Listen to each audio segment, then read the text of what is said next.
How can someone be left on their own doorstep and never walk inside? I remember that night like it's stitched into my skin. The rain wasn't heavy, just a fine mist that clung to the streetlights and made everything glow pale yellow.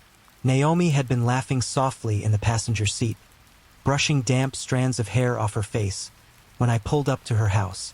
She told me not to wait, said she'd be fine. But I lingered anyway, my headlights cutting across the small brick porch. I watched her step out, clutching the strap of her bag tight against her shoulder, her pace slower than usual. Naomi reached the first step. She paused. I thought maybe she was searching for her keys, but her hand never went to her pocket.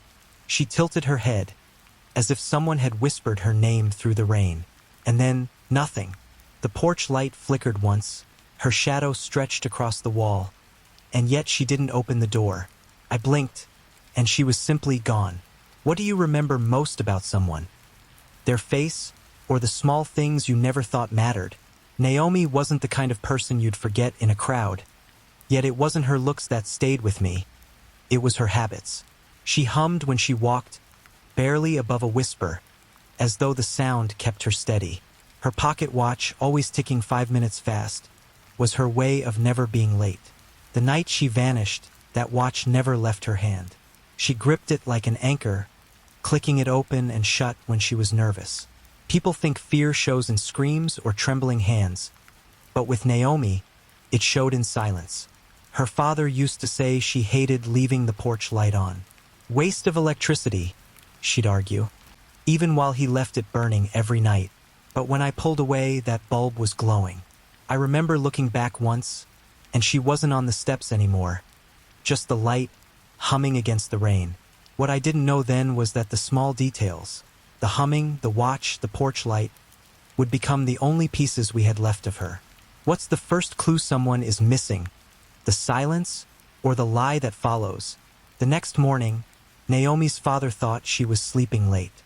He left for his route, the porch light still buzzing faintly against the daylight. By noon, her bed was untouched, the sheets still folded crisp, the watch gone from the nightstand. When her mother called, Naomi's phone rang twice before cutting off. Later, the call log showed a text had been drafted but never sent.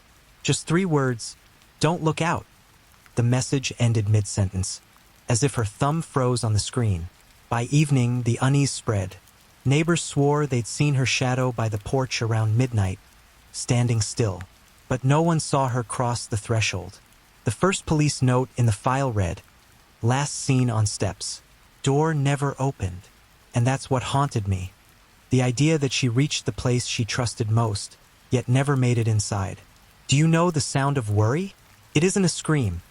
It's the way a mother's voice shakes when she says her daughter's name.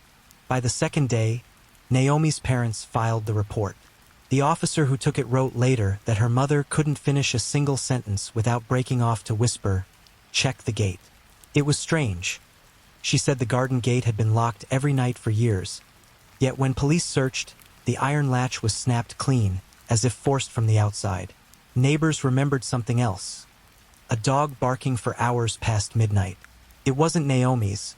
She didn't own one. But the sound came from the back alley, stopping only when the gate gave way. The first officer on scene noted no footprints, no sign of struggle, just that broken latch. Still, he wrote in the margin, "Gate lock looks burned, not cut." And that's where the case split. Did Naomi vanish through her own door? Or was someone waiting, just beyond the fence? Which is worse, the clue that's missing, or the one that makes no sense at all? When detectives widened the search, they found Naomi's phone. Not in her room, not near the porch, but submerged in a shallow ditch half a mile away. The strange part? It was still dry inside, the screen glowing faintly, as if it had never touched water. Forensics swore it couldn't be explained. The ditch mud clung to the case, but the battery showed 0 corrosion, no damage. It was as though the phone had been placed there carefully, not dropped. Her closest friend insisted Naomi never walked that road.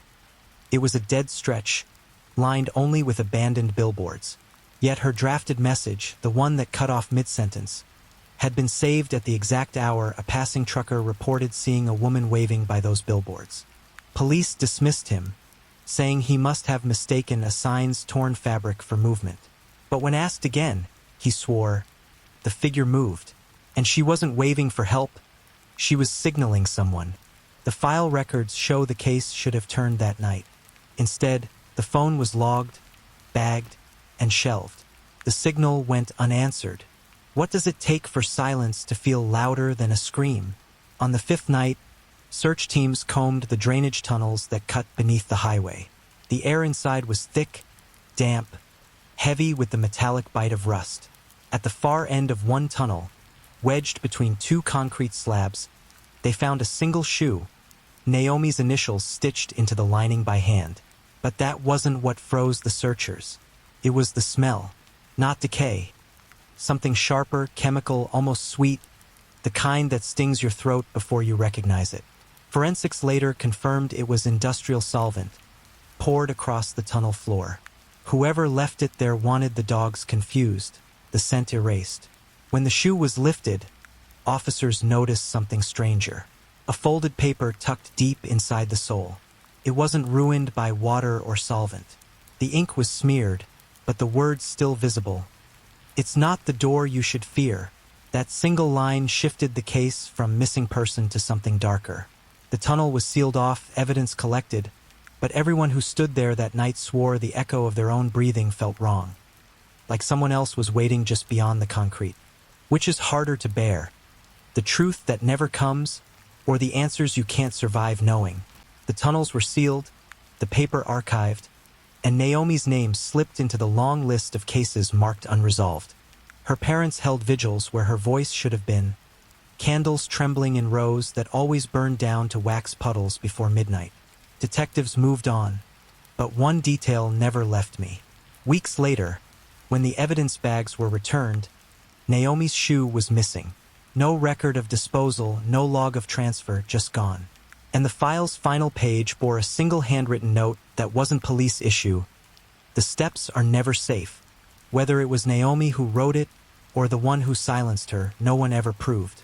The house she vanished from still stands, porch rebuilt, but neighbors say the gate never stays shut. It swings open on its own, no matter how many times it's bolted. And maybe that's the cruelest ending. A mystery that doesn't close, a warning that doesn't explain itself. Naomi never walked inside that night, and the truth never walked back out. Subscribe to the Veil of Secret for more stories that stay with you long after they end.